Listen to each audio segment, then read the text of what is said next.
বন্ধুরা পিঠেগুলো কত সুন্দর হয়েছে, একেবারেই মুচমুচে হয়েছে এই যে,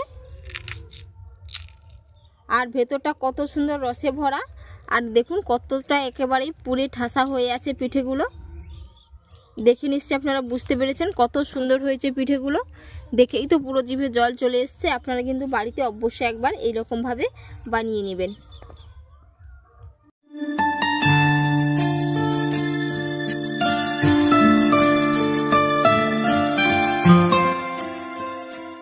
নমস্কার বন্ধুরা, চালের গুঁড়ো কিংবা সুজি ছাড়াই আপনারা কিন্তু বাড়িতে খুব সহজেই শীতের সেরা দারুণ মজার একটি পিঠের রেসিপি শেয়ার করব।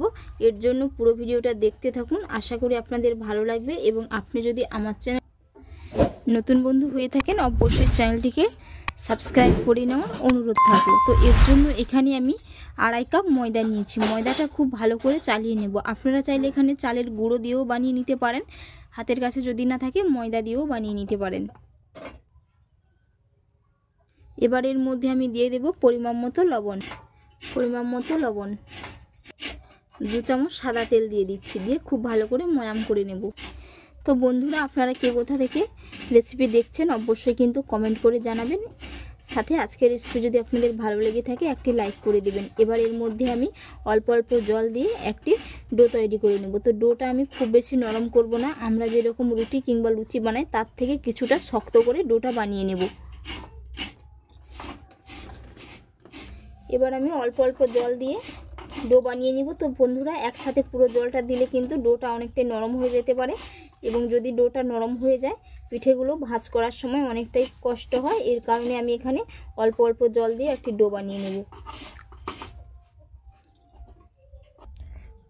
তো বন্ধুরা এখানে 1 কাপ মতো জল লেগেছে। তো খুব ভালো করে একটি ডো তৈরি করে নিয়েছি। এবার এটা আমি 10 মিনিটের জন্য রেস্টে রেখে ততক্ষণে নারকেলের একটি স্টাফিং বানিয়ে নেব। এখানে আমি একটি নারকেল কুড়িয়ে নিয়েছি, একেবারে ফ্রেশ নারকেল। তো এবার এটা আমি স্টাফিং বানিয়ে নেব। নারকেলের স্টাফিং বানিয়ে নেব, এর জন্য এখানে আমি 1 কাপ চিনি দিয়ে দিচ্ছি। তো বন্ধুরা এখানে আপনারা চিনির পরিবর্তে গুড়ও দিতে পারেন, গুড় দিলে কালারটা খুবই সুন্দর আসে। তো বাটি মাপ করে 1 বাটি নারকেল কোড়া হয়েছে। এবার এটা আমি এর মধ্যে দিয়ে দেব।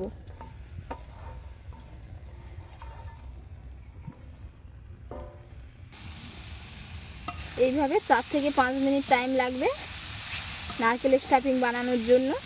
এরকমভাবে নাড়তে নাড়তে চিনিগুলো গলে গেলে এবার কিন্তু আমি তুলে নেব। এই যে বন্ধুরা খুব সুন্দর করে নারকেলের স্টাফিং রেডি হয়ে গেছে, একেবারেই ঝুরঝুরে হয়েছে এবং চিনিগুলো মেল্ট হয়ে গেছে।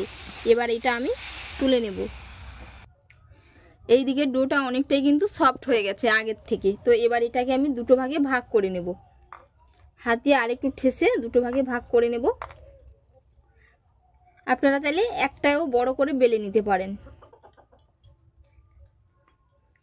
এবার এটা আমি রুটির মতো করে বেলে নেব। খুব সুন্দর করে একটু বড় করে বেলে নেব। রুটির থেকে সামান্য একটু মোটা করে বেলে নিতে হবে।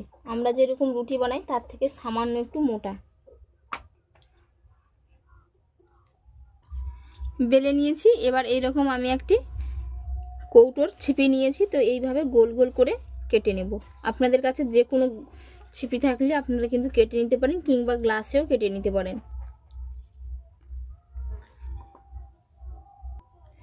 এই যে এবার আমি এগুলো তুলে নেব, আর বাকি অংশগুলো আবারও ঠিক একই রকমভাবে বানিয়ে নেব। এই যে সবগুলো ঠিক একই রকমভাবে করে নিয়েছি। তো এবার আমি এগুলো বানিয়ে নেব। এর জন্য 2টো করে দরকার। তো এখানে আমি প্রথমে নারকেলের স্টাফিংটা দিয়ে দিয়েছি। এবার আমি উপর থেকে আবার একটা চেপে নেব। এরকমভাবে দিয়ে সাইডগুলো হাত দিয়ে খুব ভালো করে চেপে চেপে দেব, যাতে না খুলে যায়। এই যে খুব ভালো করে চেপে দিয়েছি। এবার এই রকম করে হাত দিয়ে একটু টানতে থাকবো। এবারে আমি এরকম করে ফোল্ড করে নেব।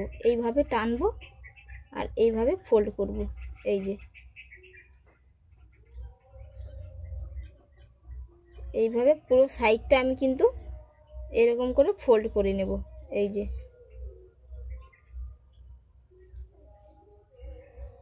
একেবারেই সহজ বানানো, যে কেউ কিন্তু বানিয়ে নিতে পারবেন। এই যে দেখুন খুব সুন্দর করে ফোল্ড করে নিয়েছি, বাকিগুলো ঠিক একই রকমভাবে কিন্তু বানিয়ে নেব। এই যে বন্ধুরা সবগুলো বানিয়ে নিয়েছি, আর কত সুন্দর হয়েছে দেখে নিশ্চয়ই আপনারা বুঝতে পেরেছেন। এবার আমি কড়াইতে তেল দিয়ে এগুলো ভেজে নেব। কড়াইয়ের মধ্যে তেল দিয়েছি, তেলটা খুব ভালো হয়ে গরম হয়ে গেছে। এবার আমি পিঠেগুলো তেলের মধ্যে দিয়ে ভেজে তুলে নেব। আর বন্ধুরা এই অবস্থায় কিন্তু চুলার ফ্লেমটাকে লো টু মিডিয়ামে রেখেছি।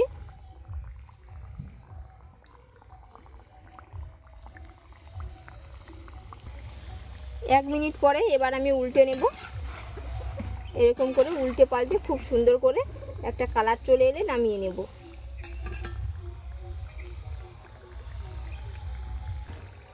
এই যে খুব সুন্দর একটা কালার চলে এসছে, 4 থেকে 5 মিনিট টাইম লেগেছে ভেজে নিতে।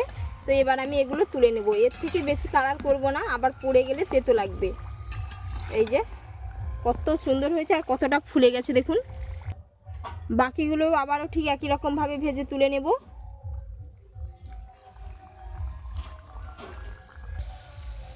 আবারও এক পিঠ উল্টে নেব।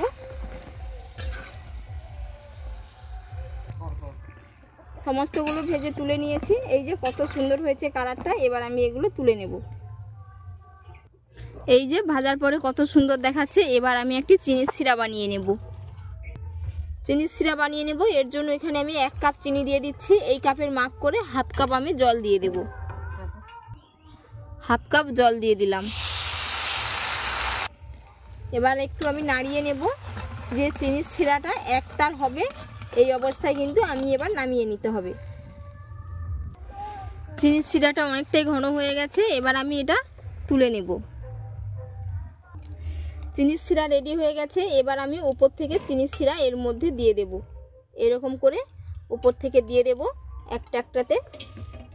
আর বন্ধুরা এগুলো কতটা মুচমুচে হয়েছে, আপনারা যদি না বাড়িতে একবার বানান তো আপনাদের বিশ্বাস হবে না।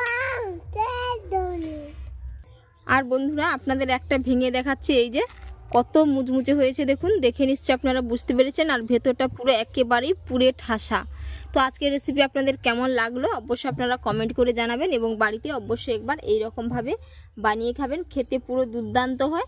আর এতক্ষণ পুরো রেসিপি দেখার জন্য আপনাদের অসংখ্য অসংখ্য ধন্যবাদ থাকলো। আপনাদের সাথে নেক্সট অন্য একটি রেসিপিতে দেখা হচ্ছে। ভালো থাকবেন, সুস্থ থাকবেন, ধন্যবাদ।